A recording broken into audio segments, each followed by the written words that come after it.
Hey guys, in today's episode, I'm sharing with you a super vulnerable and personal topic. I'm sharing my why and why it's so very important that you have yours. You're listening to my mom on the Mommy's Home Office show. Okay, Mom, yes, your turn. Love you. Yeah, push Mommy up. Aw, thanks, guys. Now go play so I can record this. Welcome to the Mommy's Home Office podcast, where I pull back the curtains and talk about the realities of starting and running a successful online business from home. I'm your host, Nicole Wynn. Let's do this. This episode is brought to you by Beautycounter. So I picked Beautycounter because I totally love all of their products and their mission and their story. I've been using them for a while now and I totally love them.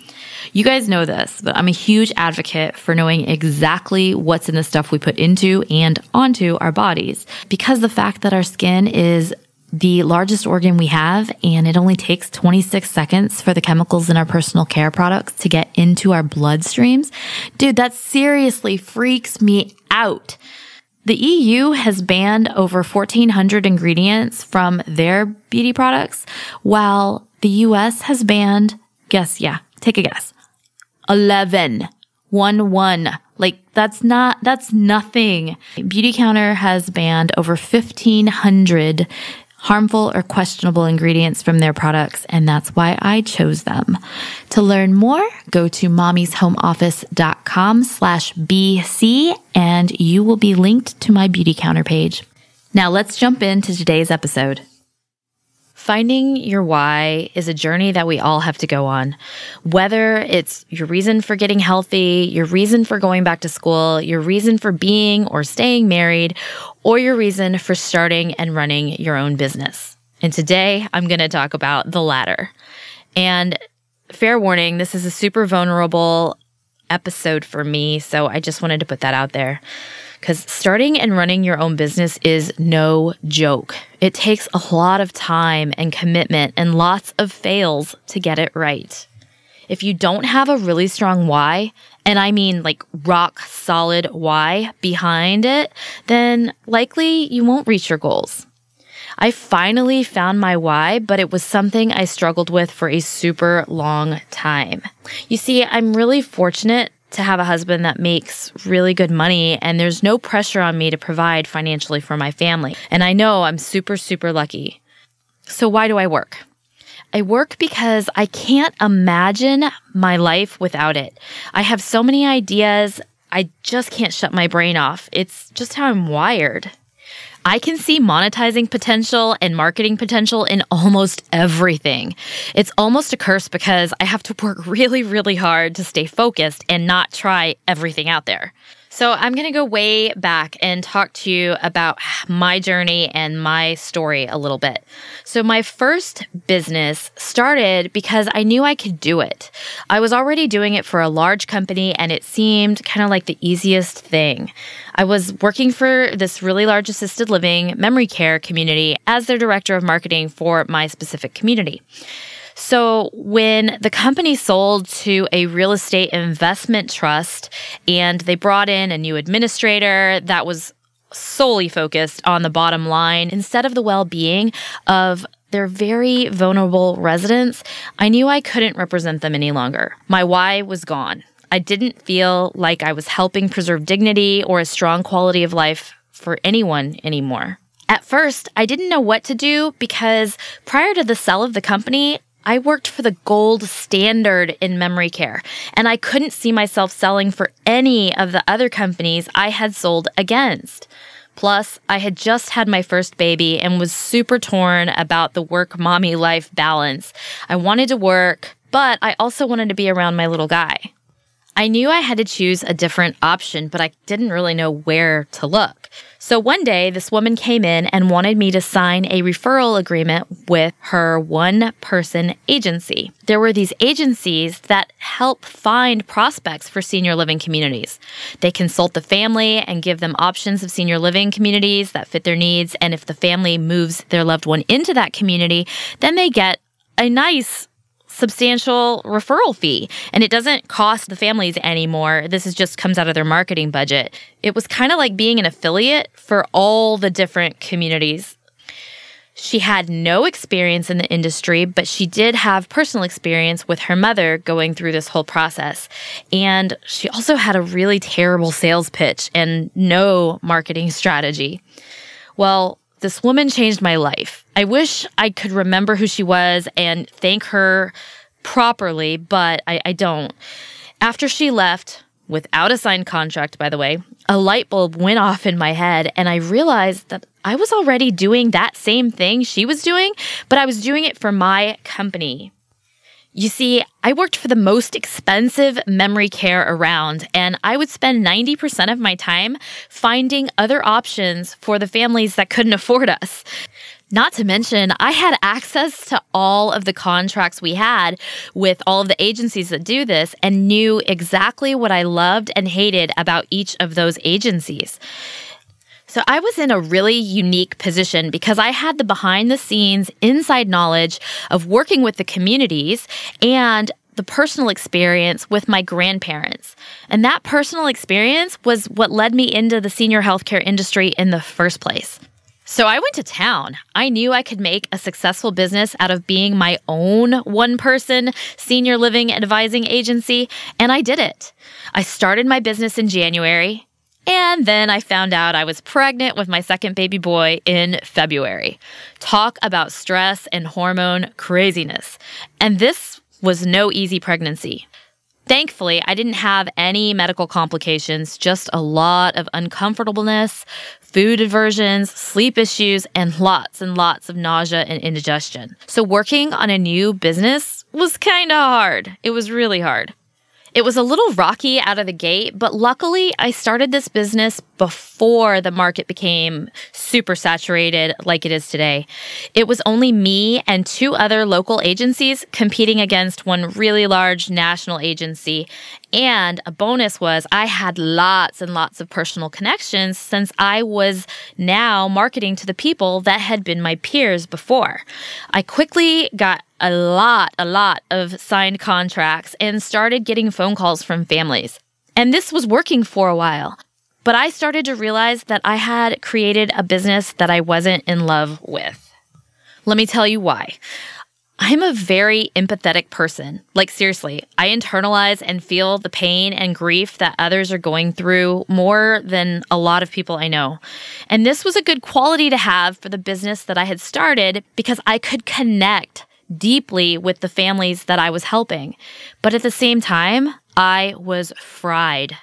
Let's just say getting a phone call at 5 p.m. from a crying daughter that just learned that her mom can't live at home anymore, at the same time having a screaming toddler or baby in the background, is draining, to say the least. And I had a nanny, but kids know when you're there, and I swear they could sense every time a new client was calling or that a new person to sign a contract was calling, and they took it as a signal to have a nuclear meltdown. It was awful. Just a little side note, one time I actually was on the phone with this really big assisted living community that was trying to sign a contract with me, and my kids were like banging on the doors and having a meltdown right outside the door, and my nanny just could not get them to stop. And so I stopped and said, "Could you excuse me real quick? There's a lady that has a screaming child right outside my office door, and I'm going to ask her if she could please move down the hall just a little bit while we're on the call."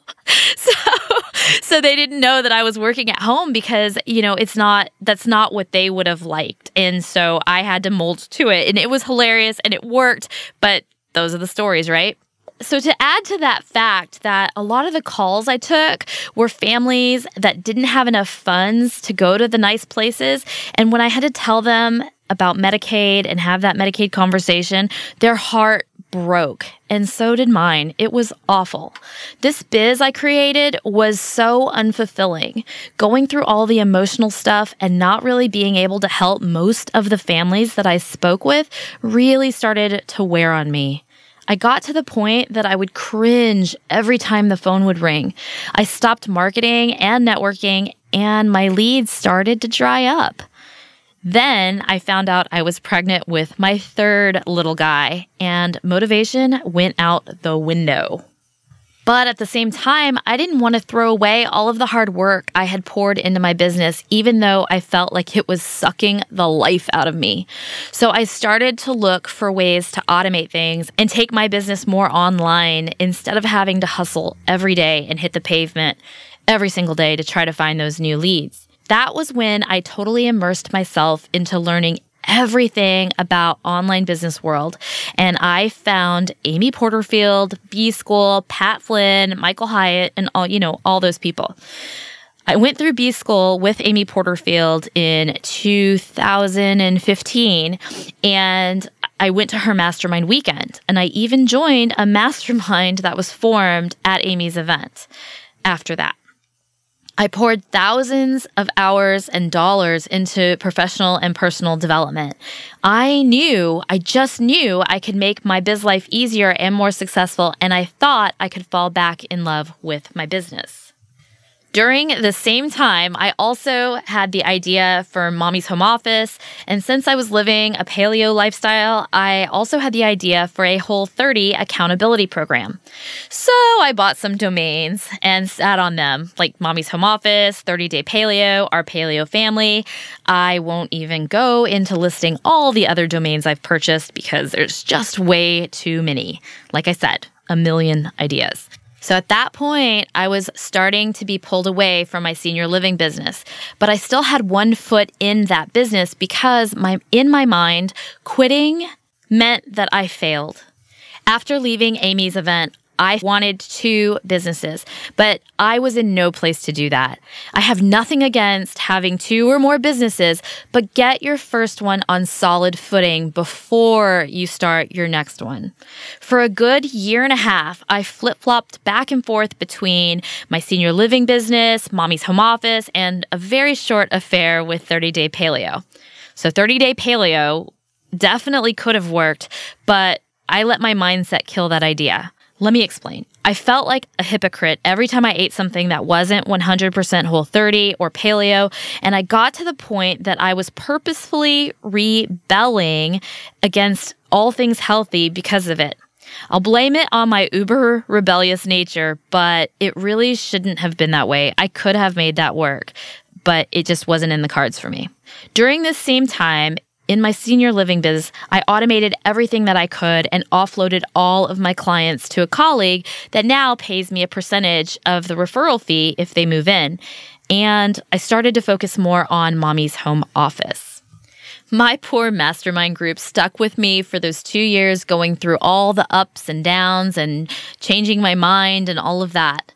I would start something or implement something, and then as soon as it started to get hard, I bailed. Finally, one of my mastermind friends pointed this out to me and asked me why I even keep working. She spelled it out like this. She said, "Nicole, you have 2 chronic diseases that exacerbate with stress. You see, I have Hashimoto's autoimmune thyroid disease, and I have polycystic ovarian syndrome, PCOS. You don't work for the money because you don't need to. You could literally stop today and just take care of yourself and your kids. So tell me right now, why do you work?" And I started to say, so that my kids can see a woman that's strong and works and follows through, and all the other BS I had been telling myself over the past 6 years. At that moment, I realized that the reason I had such a hard time sticking to things when it got tough was because I didn't have a strong enough why. After that conversation with my friend, I really started to hone in on this. I started to meditate on my why and journal about my why, but I wasn't coming up with anything that I knew would kick me in the ass when things got tough. And one day, we were at a friend's house for dinner, and another couple was there too.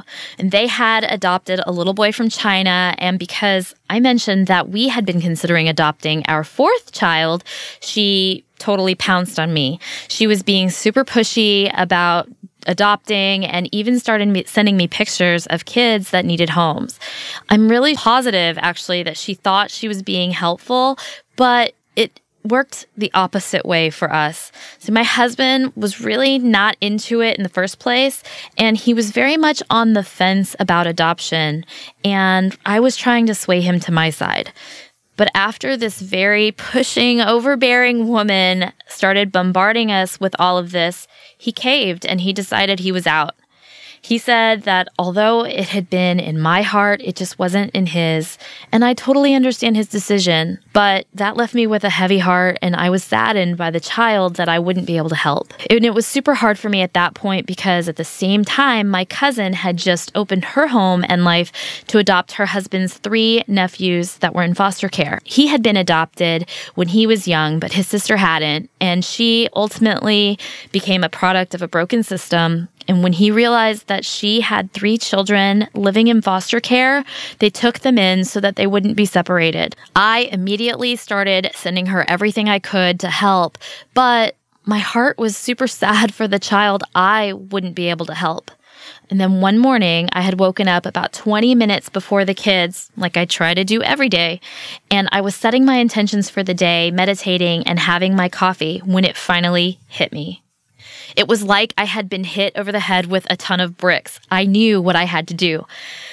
Okay, so all of that long, drawn-out story to get to this point, so listen up. I'm about to tell you my why. Instead of helping one child by adopting them into my family, I knew that I would fund an entire orphanage or maybe even start my own right here in the United States. Being born in the US gives kids a super leg up on the rest of the world, but so many kids still fall through the cracks. I want to change that. I want to start by sponsoring a local orphanage, purchasing all of their school supplies, healthy food, clothing, and Christmas gifts. And then I want to bring in mindset coaches, motivational speakers, technical training, and pay for their education so that they can reach their fullest potential. I want to help change the story that they tell themselves and give them positive examples so that they know that it's possible for them too. So that's my why. That's why I'm determined to make millions of dollars, and not for me, but for these beautiful kids that can have so much potential. It's just not set up that way for them. Every morning, I get up and I say this specific phrase to myself 3 times. It's a quote from Florence Scovel Shinn. It says, "Everything that is mine through divine right comes to me in perfect order today." And then I imagine all of the children I can help and will help. I visualize what their life will look like with the help that I can provide, and I daydream about all of the programs that I can set up for them. This little ritual, it gets me going. So gone are the days of questioning why I'm doing all of this and does it really matter? Yes, it matters. Every day that I don't show up is one more day that I'm not helping these kids. Okay, I want to encourage you to dig deep and really figure out your why. Why do you want to build and grow your business? Your why will probably look totally different than mine. It can be whatever you want it to be, but it needs to be rock solid. And once you find your why, nothing will stop you. Whew, that was a super heavy and vulnerable topic for me, and I hope that you guys find value in it. So I hope you have a wonderful rest of your week, and I will catch you in the next episode. I really hope that you're loving this podcast as much as I am. If you are, please, please, please leave a raving review on iTunes so more moms can find us. Easiest way to get there, mommyshomeoffice.com/iTunes. And just one last thing. Mom, you've got this. Now go kick some ass.